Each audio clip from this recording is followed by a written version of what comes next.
What's up, guys, and welcome back to Math with McKay. Today, our focus is on dividing fractions and mixed numbers. If you see here on my board, I have a mixed number. A mixed number just means that there's a whole number and a fraction connected together as one, all right? Now, when we talk about dividing fractions and mixed numbers, when we talk about multiplying fractions and mixed numbers, it goes back into the same thing what I said when it comes to comparing fractions, decimals, and percents. They all have to look the same. If it doesn't look the same, it makes it harder for you to go ahead and truly compare or truly multiply and divide.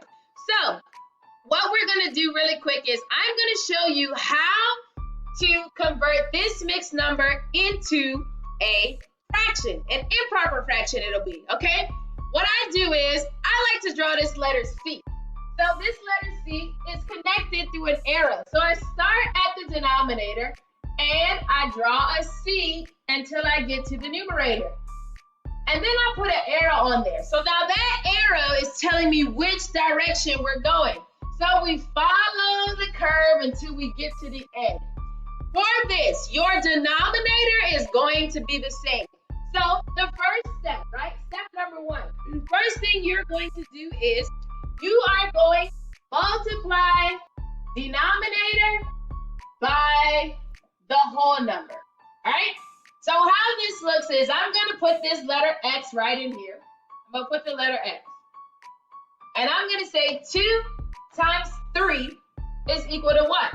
I'm going to put that number right here on the outside of my curve, okay? Or on my curve. Then step number 2, take the product, which just means the answer, and add it to the numerator. So what that means is I'm going to take 6, I'm going to put this plus sign in there, and I'm going to add it to the numerator. 6 plus 1 gives you 7. So here's where we come into step 3. Step 3, take the sum and make it your new numerator. All right, so what that means is 7 now serves as my numerator. All right, then after we do that, the final step is step 4, keep the original denominator. Our original denominator was this 2, so now we put that, and 3 and 1/2 is equal to 7 halves. All right, now keep that in mind as we continue to go through more questions. All right, here we have a word problem. It says Ronnie has 4 and 1/2 walls left to paint in order for all the bedrooms in his house to have the same color paint. However, he has used almost all of his paint and only has 5/6 of a gallon left.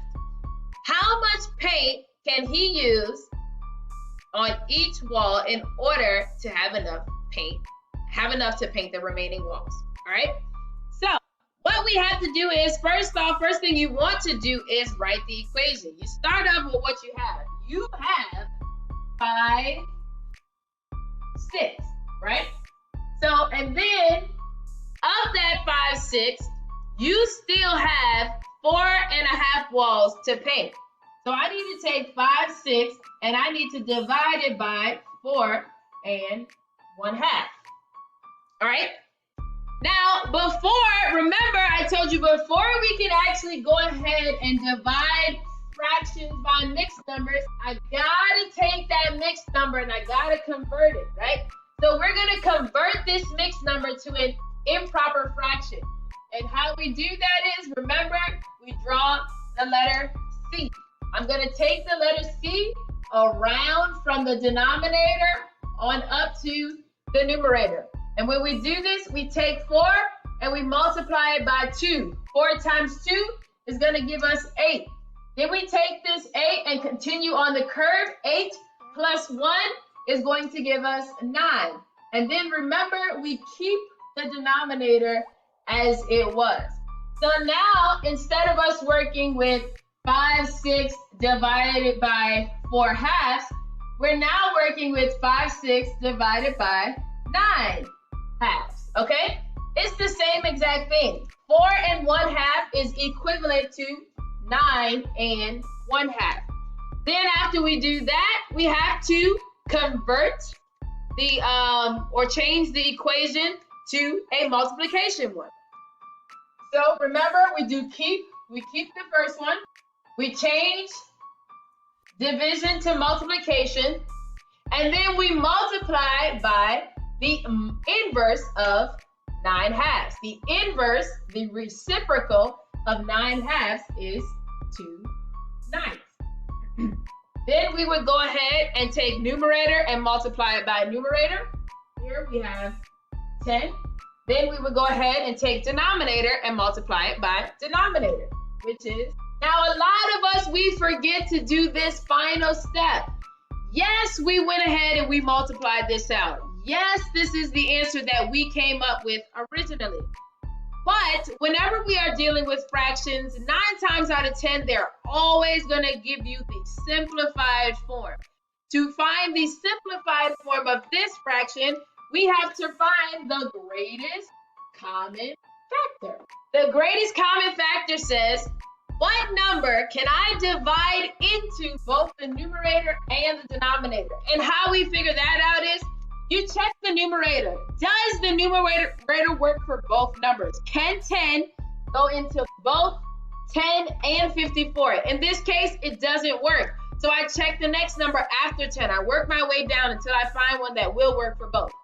Can 9 work? 9 will not go into 10, but it will go into 54. So I cannot use that because it doesn't work for both. How about 8? 8 doesn't go into either one of those. How about 7? 7 also doesn't go into either one. How about 6?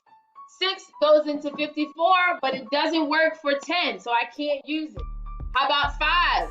5 will work for 10, but it doesn't work for 54. All right, let's check 4. 4 might work for 54, but it doesn't work for 10. How about 3? 3 might work for 54, but it doesn't work for 9. All right, and last but not least, you want to check to see if 2 can work. Can 2 work? Yes, these both are even numbers. So I can divide the numerator by 2, and I can divide the denominator by 2. 10 divided by 2 is 5. 54 divided by 2 is 5. 2 will go into 5 one time, leaving you with, 2 will go into 5 two times. Sorry. Leaving you with 1 left over. And then that's 14. 2 will go into 14 7 times for a remainder of 5 27s, or an answer of 5 27s. All right, that's how you would work that problem out. Now let's try another one. Here's our second example. Notice this one is not a word problem, so it's going to be a little bit quicker. We don't have to read it. We just, right? So it says calculate the quotient of 2/5 divided by 3 4/7. First thing you have to do before you can do anything else is you got to convert this to an improper fraction. How we do that is we take 3 4/7, take that numerator, or take the C all the way up to the numerator. We take 3, we multiply it by 7, that gives us 21. Then we take 21 and we add 4. So now we have 2/5 divided by 25/7. All right, this is equal to 25/7. Then we follow the rules that we've been learning. We keep the first one, 2/5, change division to multiplication, and then multiply by the reciprocal or the inverse of 25/7. So now 7. We multiply numerator by numerator. 2 times 7 gives us 14. Then we multiply denominator by denominator, 5/4. All right. Then, of course, you always want to check to see if you can simplify. You'll notice with this one, there is no number that will go into both the numerator and the denominator. So this is the simplified answer. Always remember, if you can simplify it, simplify it. Find the greatest common factor. What's the biggest number that will go into both the numerator and the denominator? Another thing to remember, whenever we are multiplying or dividing fractions by mixed numbers, the mixed number has to look like the fraction. So we change the mixed number to an improper fraction. Take the denominator, multiply it by the whole number, take that product and add it to the numerator, take the sum that is the numerator, and your denominator stays the same.